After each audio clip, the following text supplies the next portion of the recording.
Building a sustainable business environment, one that's conducive to vibrant private and public sector investment. That's our focus today on Jamaica Magazine. Hi, I'm Adrian Atkinson, and these are the features to come between the pages. We've assembled a panel of experts to weigh in on government's money plans for the next fiscal year. And as government lays the foundation for investment-led growth, local companies are grabbing the opportunities and expanding their business. We have the story of the world's coolest multi-billion-dollar bear investment. It's also Palm Sunday today, so up next we provide a few facts on this celebration.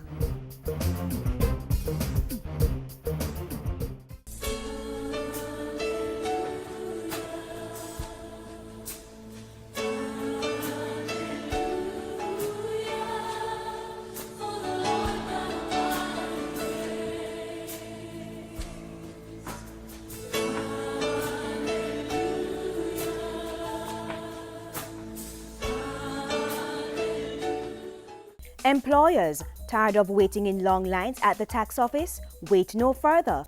Government is making it easier for you to pay taxes. As of January 1, 2015, file your employer's annual returns online. No lines, no hassle. Tax Administration Jamaica TAJ will be implementing the mandatory electronic filing of all employers' annual returns. So get with the program and save time and energy. For more information, call 1-888-TAX-HELP. That's 1-888-829-4357 or visit jamaicatax.gov.jm. On Wednesday, the Minister of Finance and Planning, Dr. Peter Phillips, closed the budget debate. We brought into studio two of the country's prominent financial analysts to break down the government's plans for the upcoming fiscal year, including intended growth outcomes. Listen now for their take on the government's fiscal plans.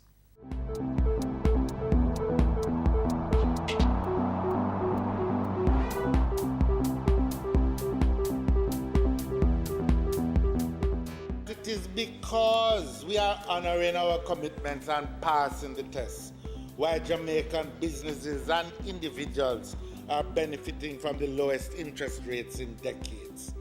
It is because we are honoring our commitments and passing the test, while Jamaican home buyers are getting the benefit of single-digit mortgage rates, with lending rates trending even lower to make housing available to the Jamaican people.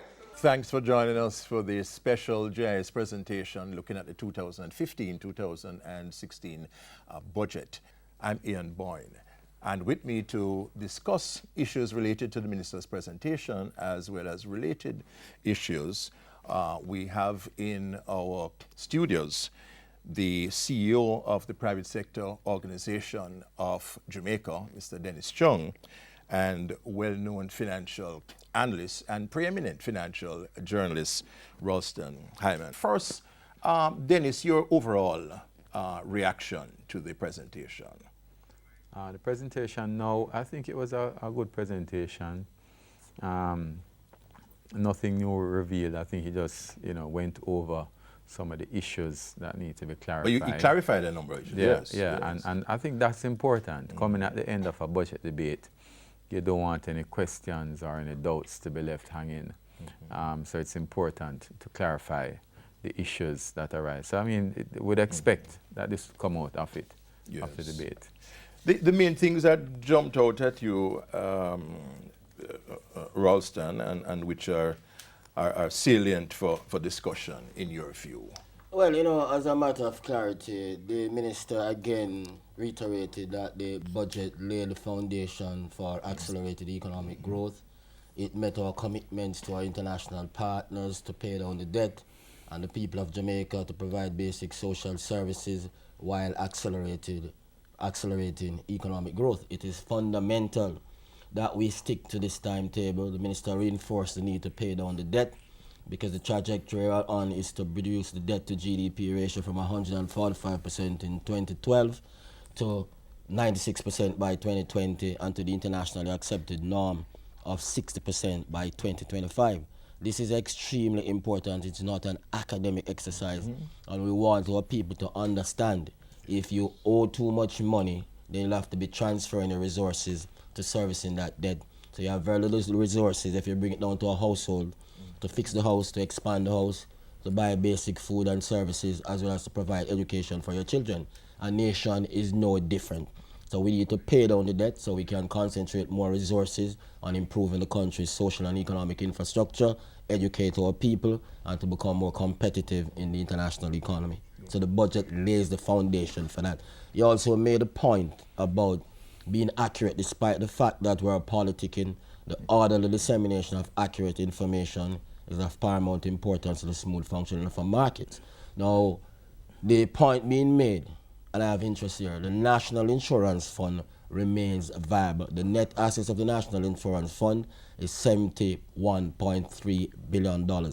If you look at all the NIF's numbers, we are beating inflation. And the fact of the matter is that an actuarial review has already been done, and those matters are under consideration. There are certain institutions which we must not try to politicize. So I'm one with the minister on that. Yeah. And I think the minister has advanced this whole discussion, Ralston and Dennis, of the passing of the IMF tests, the rigorous pursuit of the economic reform program, and the people's test and the growth test. I think that he made the point very forcefully that the things that are being done are laying the foundation for and are creating the conditions for the growth and for the social development of people. Most certainly, one of the things that we have been seeing in recent times because of the competitive politics, people are positing the view that passing the IMF test is different from the passing the people's test. There's no dichotomy or no difference for the simple man between passing IMF test and people's test. What we want our people to understand is that we have a major debt problem, and the IMF is the lender of last resort. When nobody else is willing to lend you, the IMF will lend you. When you're getting money from the IMF, you'll also be able to get money from the World Bank, the Inter-American Development Bank, the European Union. The private capital markets look to the IMF for signals. So if you don't pass the IMF test, then you don't get any money from these institutions. So it means it affects your education program, your road building program, your social security program, your investment program. So passing the IMF test is integral to getting money from these institutions, as well as to improve investor confidence. And it is investor confidence which drives investments, and it is investments which drives jobs and growth. So passing the IMF test lays the foundation for accelerated economic growth and social development. Dennis, your take and the private sector's take on this issue, growth people's tests versus IMF tests? Well, I think that I'd agree with Ralston. And I speak more as an accountant. I mean, the fact of the matter is that you cannot have any sustainable social welfare without being financially secure. Yes. And therefore, the fiscal balancing is necessary, right? It is not sufficient for sustainable economic development, but it has to be what lays the foundation for building on that growth. I know it's ironic, I was just thinking back when Ralston was talking, that we're here talking about the necessity of the IMF, because, and the fact that it's a lender of last resort, and that we had to go to them in 2010, because I remember in 2009, Ralston, we were saying we need to go to the IMF, and we were saying, everybody was among saying the earliest no. voices. Right. Yeah. Yes. But it's necessary. And I don't think that we have, I've said before, we don't have any other choices. What we need to understand about the reality that Jamaica faces is that this is the first time in over 40 years that we're really making any substantial move to correct the problems. This is a special JIS presentation looking at the 2015-2016 budget. We're also looking more specifically at the closing presentation by the Minister of Finance and Planning, Dr. the Honorable Peter Phillips. We take a break, but we'll be right back.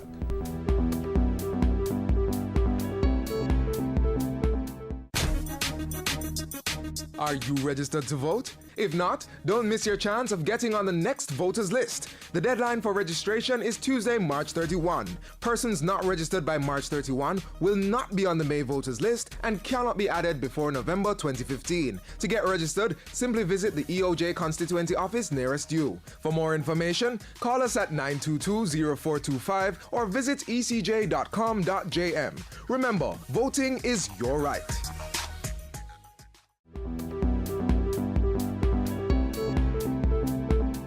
Welcome back to the special presentation looking at the 2015-2016 budget. We have with us the CEO of the Private Sector Organization of Jamaica, Mr. Dennis Chung, and the preeminent financial journalist, Ralston Hyman. I am Ian Boyne. So Dennis, you were making the point at the break. You might want to. Yeah. What I was saying, Ian, is that what we're seeing now, which is positive, is that we're actually now stabilizing the macro environment with a reduced debt to GDP ratio. Yes. In previous years, what we've done is, and this from the 70s coming up, what we've done is stabilize the macro with an increased debt to GDP ratio. And that's the difference. And the fundamental difference, I think, is because of we've made the legislative and other fiscal changes that has allowed us the platform to do that. So when you see the ratios moving in the right direction, the debt to GDP, and you're still achieving that macroeconomic stability and a low inflation rate, which is key, then that for me. But that raises a question which has come up in the debate, and that is that while the program is premised on the reduction of the debt to GDP, that the overall gross debt in terms of money value is actually increasing. The fact of the matter is that even as an individual, the more income you earn is the more debt you can afford. You can take on. You understand? Yeah. In terms of sustainability, what's important is the relationship of debt to income. Yes. That is and if your GDP is growing. So if your GDP is growing, it means that you can afford to take on more debt. Yes. And even within a company, as a company grows, you can afford to take on more debt in an absolute manner. What's important is your debt to equity ratio in a company, which is similar to your debt to GDP ratio. Yes. Your reaction to that? Yeah, that's a fundamental point, because some people are behaving as if Jamaica defies international economic norms. GDP and debt is measured internationally as a ratio. Yes. One thing that we want the people of Jamaica to understand, the problem that international economic policymakers face. When we talk about those, we're talking about Janet Yellen at the Federal Reserve, Mario Draghi at the ECB, Mr. Kuroda at the Bank of Japan, Zhu Shuaishuan at the People's Bank of China, is what we call deflation and disinflation. Yes. In other words, prices are growing slower than they used to before, and in some cases prices are falling below zero. That's right. So we have an international economy that is faced with low interest rates and low inflation. That's right. Jamaica is a member of that international community, so it has spillover effects on the Jamaican economy. So if international fuel prices are falling and prices are falling internationally, then it will spill over to the Jamaican economy. So it's not rocket science that the rate of inflation is falling in Jamaica.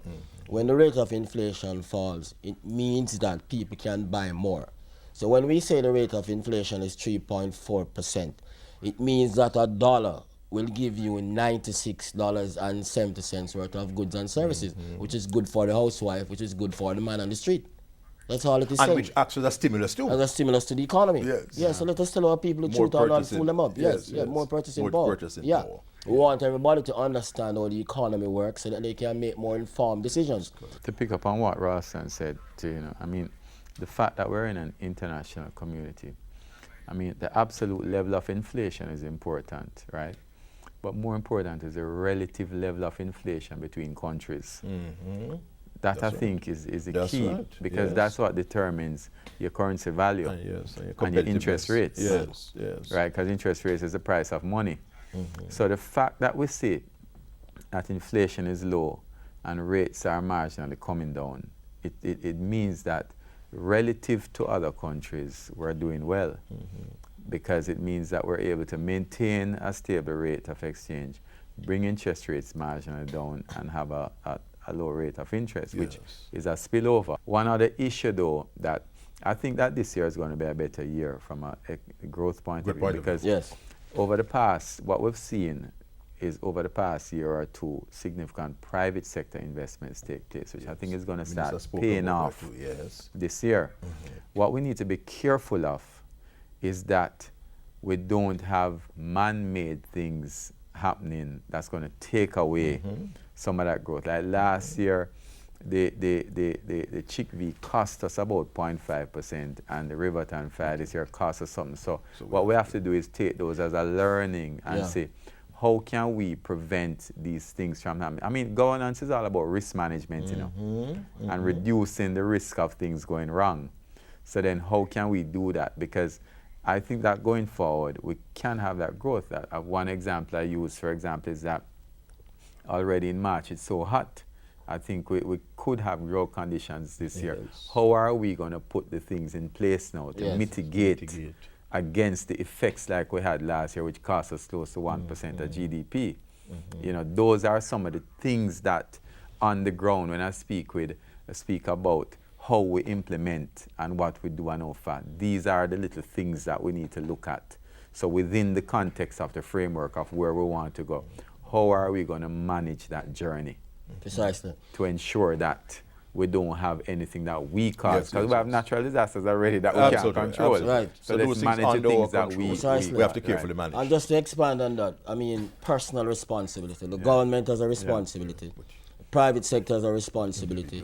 Households have a responsibility. And individuals have a responsibility. So if we look at things like the construction and installation sector, we cannot be demanding the jobs that we're seeing where investors come here and they want to employ people and we are demanding the jobs. But when you come on the site, you have to drink a Guinness first. You have to burn a spliff first. You have to talk about what happened at the dance last night first. That is not how the thing going in the international community. We're talking to the man on the street. You with me? We cannot have irresponsible reproduction without thinking about how we're going to deal with these things. And then say, boy, it's Portia's fault and it's Andrew's fault. We all have responsibility. So it's not somebody else out there. We're all in this thing together. And every one of us need to shoulder our responsibility. So the imperative now is that we do the right things, that we don't postpone any further. In fact, the minister quoted former Prime Minister Bruce Golding saying in 2009, so often we have postponed what needs to be done, waiting for a more appropriate time. But the time can never be more appropriate than when it is necessary. And when that necessity is so significant that it becomes an imperative. Certainly. Now is that time. Now is the time. Now is always the time. It's not the time to put it off. Now is the time. It can't be yesterday because yesterday gone. Absolutely. And it can't be tomorrow because that would be too late. And we have been postponing these things for decades. For a long time. For a long time. I'm wondering why we're having the same results. When we have been doing the same. And then we engage in a blame game and blame everybody else except ourselves. So we need to be doing a lot more introspection and to see how we can contribute. As JFK says, ask not what your country can do for you, but what you can do for your country. And you know what? One of the things that William Afood always speaks about is we need to now start breaking down the trust deficits between the various sectors, so that we can have. We can disagree constructively enough, but let us know that when we're disagreeing within the same goal, the same framework. Absolutely. Hey, we've had a great and stimulating discussion, gentlemen. Love it. This has been an interesting discussion. I hope you have found it interesting. Stay tuned to the JIS presentations. I'm Ian Boyne, wishing you a pleasant afternoon.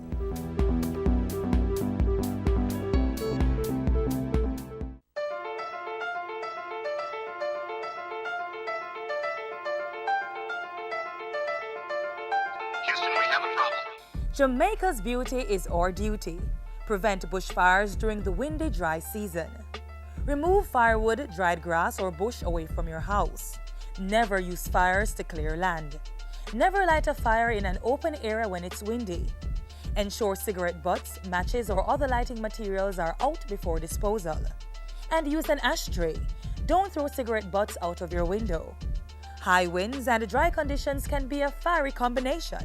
Lend a hand. Protect our land from fires.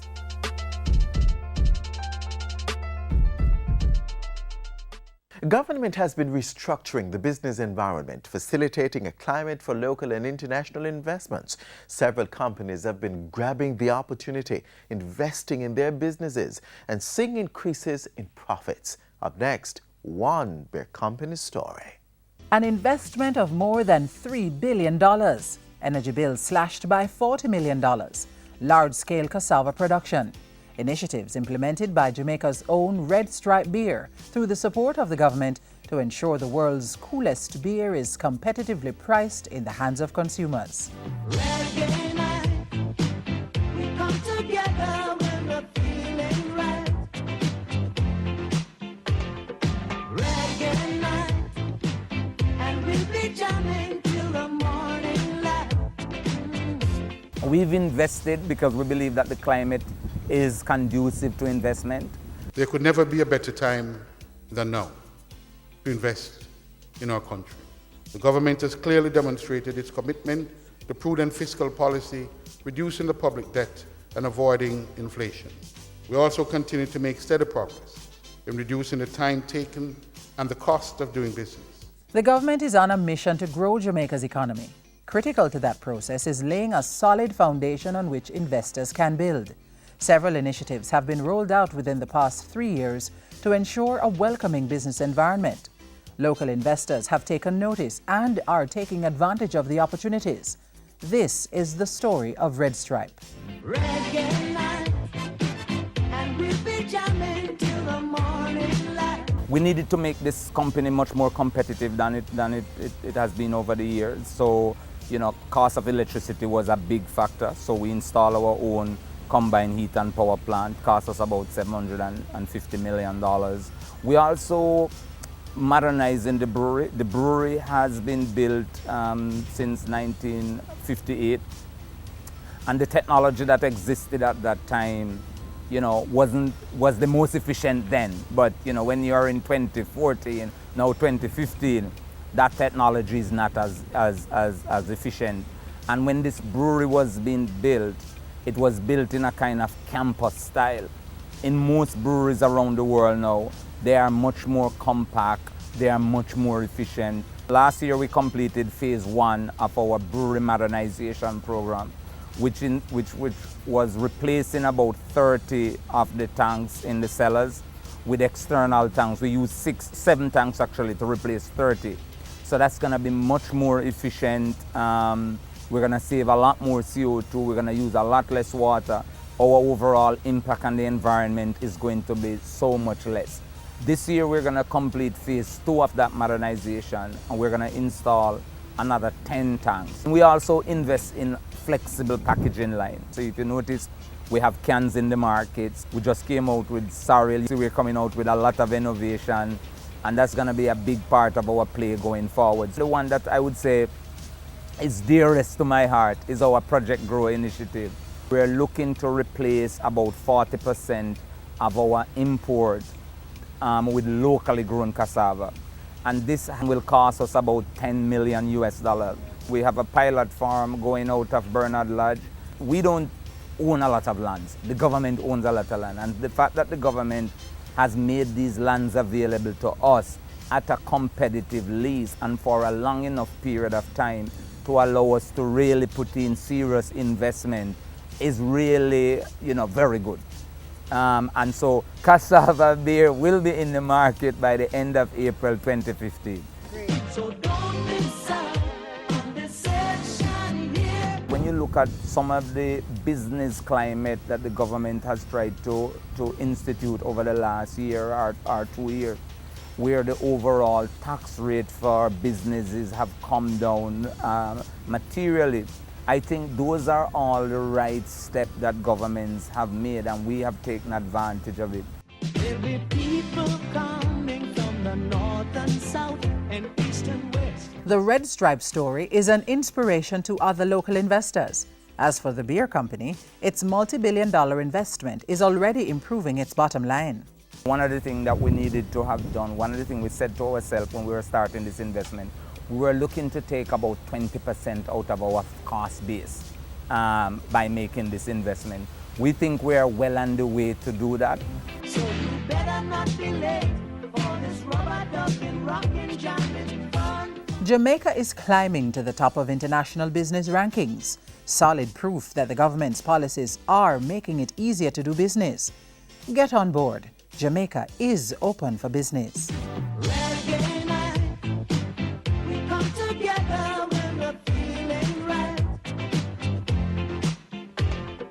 Reggae night, and we'll be jamming till the morning light. Parents, make sure the children get immunized. Hear this! Immunization, it is a must. This is not a joke thing, this you can trust. It is required by law for entry to nursery, to daycare and to schools. Listen up, it is necessary to prevent diseases such as the measles, the poliomyelitis, the lockjaw and the whooping cough. Immunize your kids, keep them healthy, keep them strong. Prevent deadly diseases such as mumps, rubella and diphtheria. Immunize your child today. Immunization, a key to good health. A message from the Ministry of Health and PAHO.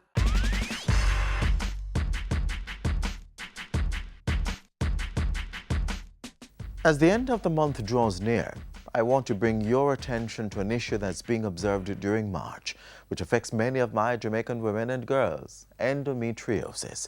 Endometriosis is an often painful disorder in which tissue that normally lines the inside of the uterus, the endometrium, grows outside the uterus. It commonly affects the ovaries, bowel, or the tissue lining the pelvis. Rarely, endometrial tissue may spread beyond the pelvic region. The primary symptom of endometriosis is severe pelvic pain, often associated with menstrual period. Common signs and symptoms of the disease may include painful periods, pain during intercourse, pain with bowel movements or urination, excessive bleeding during menstruation or bleeding between periods, and infertility. An estimated 176 million women worldwide are affected by the disease. Last year, Jamaica officially joined the world in recognizing March as Endometriosis Awareness Month. Wear yellow to show your support. Also, encourage all the females in your family to get examined for endometriosis. It's best to know.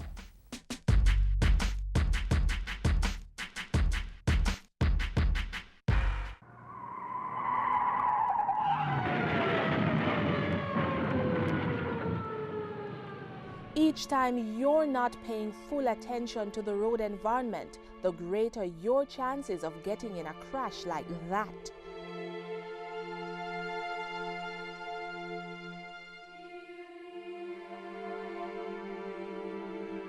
Plan routes to avoid focusing on GPS systems, prevent children from roaming in motor vehicles, turn down the volume of car stereo systems, pull off the roadway if you have to use mobile devices. Do not read, watch television or eat while driving. Avoid multitasking and keep conversations with other passengers to a minimum. Whether you walk, ride or drive, avoid potentially fatal distractions.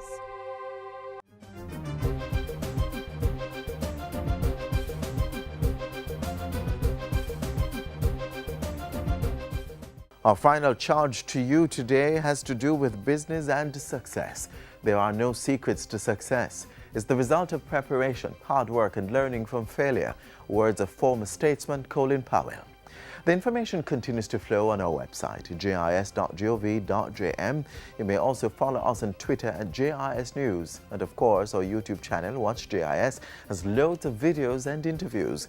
We'll be back on your favorite station tomorrow. Until then, I'm Adrian Atkinson. On behalf of the hardworking team here at the JIS, have yourselves a wonderful Sunday.